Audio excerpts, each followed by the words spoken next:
बरैया आपके बीच में मौजूद रहेगा। यही नहीं, कहीं से आया हुआ कोई बदमाश, कोई प्रशासन का आदमी किसानों को परेशान करता है, किसान भाइयों, नौजवानों को, बहनों को, बेटियों को अगर दुख देता है और आपके ऊपर उंगली उठाने की कोशिश करता है, उस उंगली उठाने वाले को भांडेर से लेकर दतिया तक और दतिया से लेकर भोपाल तक ईंट सीट बजाने का काम किया जाएगा। ये मैं आपको भरोसा दिलाना चाहता हूं। कंकर फेंकने की कोशिश की किसी भी बदमाश ने अगर हमारे भाइयों, किसानों, बहनों के ऊपर अगर कंकर भी फेंकने की कोशिश की तो आपका बदला आपका भाई फूल सिंह बरैया लेने के लिए तैयार खड़ा है। गरीब लोग हैं, कोई लाचार है, वो अपनी बहन बेटी की रक्षा नहीं कर पाते हैं। थानों में जाते हैं, थानेदार गुंडे जैसा व्यवहार करके भगा देता है और झूठे मुकदमे लगा करके हमारे भले किसान को, बहनों को, भाइयों को वो खुद थाने में बंद कर देता है। वो अन्याय करता है, अत्याचार करता है और उसका भी बदला फूल सिंह बरैया लेने को तैयार खड़ा है।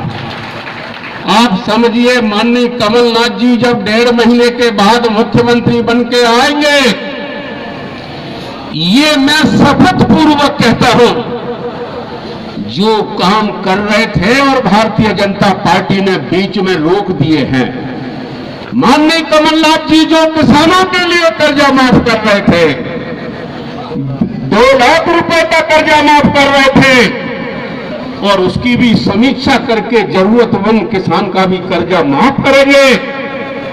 और यही नहीं, ये काम इतनी जल्दी हुआ था तो भारतीय जनता पार्टी को पसीना छूट गया, तो उसने कहा अगर बचना है हमें, माननीय कमलनाथ जी पर 5 साल अगर मुख्यमंत्री रह गए होते तो भारतीय जनता पार्टी कैसे उड़ जाती?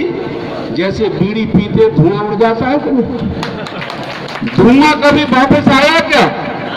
तो भारतीय जनता पार्टी भी कभी धरती पर वापस नहीं आने वाली थी।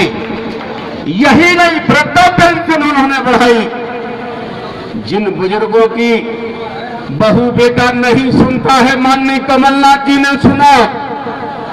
जिस बहू बेटा का कर्तव्य है कि अपने माता पिता की सेवा करे, माता पिता को सुख दे, तो वो बहू बेटा ने सुख न दिया, वो सुख माननीय कमलनाथ जी ने दिया बुजुर्गों को।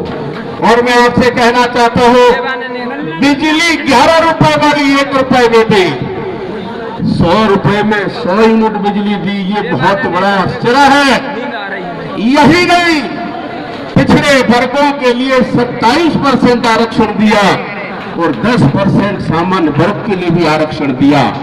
मैं आपसे कहना चाहता हूं, यही नहीं, आने वाले समय में जो काम हम समझते हैं, आप समझते हैं, और मुझे तो तब बड़ी खुशी हुई जब मैं गांव में सभा ले रहा था तो एक हमारे बुजुर्ग ने क्या कहा कि ये राजा महाराजा, ये भारतीय जनता पार्टी, ये शिवराज सिंह चौहान यहाँ का राजा, धोखेबाज राजा।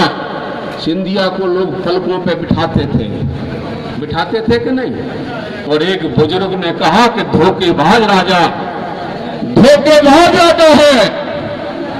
पहले तो ये राजा था, इसके पुरखे एक जगह नारे लग रहे थे कि सिंधिया के पुरखे, इनके दादा लड़े गोरों से और नाती लड़ा चोरों, और नाती मिल गया चोरों से, दादा मिल गए गोरों से और नाती मिल गया चोरों से। ये नारा लगा रहे और क्या कह रहे हैं कि वो तो ले गए 50-50 करोड़ रुपए और हमारा माननीय कमलनाथ जी जो कर्जा माफ कर रहे हैं 2 लाख रुपए का, वो इन्होंने करने नहीं दिया, सारे का नाश जाए। एक बुजुर्ग ने कहा, ये बड़ी बात होती है कि भोपाल से आवाज उठी और गांव तक पहुंची आवाज कि माननीय कमलनाथ जी जिन्होंने जो काम किए जनता के उद्धार के वो काम अधूरे रह गए हैं। तो जो काम अधूरे रह गए माननीय कमलनाथ जी के वो काम पूरे हम लोग मिलकर के करेंगे।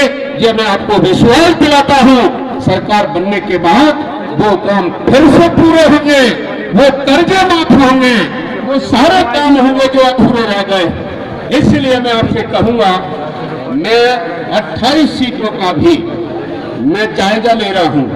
मैं आपसे एक बात कह देना चाहता हूं और आज आप लिख लीजिए कि 28 की 28 सीटें कांग्रेस पार्टी जीत रही है।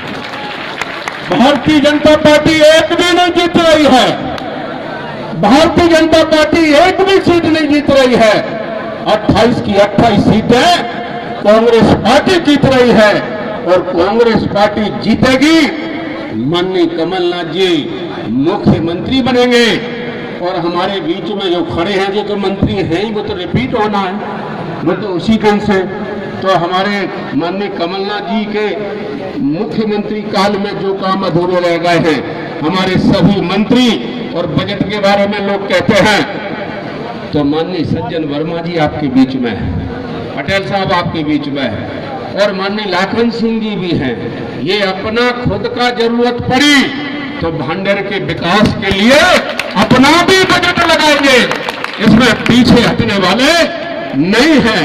इसलिए मैं आपके बीच में बस इतनी सी बात कहता हुआ कि आप सभी भाई बहनों ने, आप सभी नौजवानों ने जो ऐसा जुलूस दिखाया है, मालूम है क्या चक्कर था पहले, कल खबर आई कि वर्मा साहब आ रहे हैं, कल शाम तक और लोगों में गांव में ऐसे फैल गई बिजली की तरह। अगर 2 दिन का टाइम दे देते तो ये भांडर में जनता बन नहीं सकती थी, जगह नहीं मिलती। मैं आपसे कहना चाहता हूं, तो इसीलिए इस मौके पर यही कहूंगा कि जो उम्मीद फूल सिंह बरैया के ऊपर है, उस उम्मीद में फूल सिंह बरैया खरा उतरेगा। यही बात कहते हुए मैं आपसे विदा चाहता हूं। धन्यवाद, सभी को जय हिंद।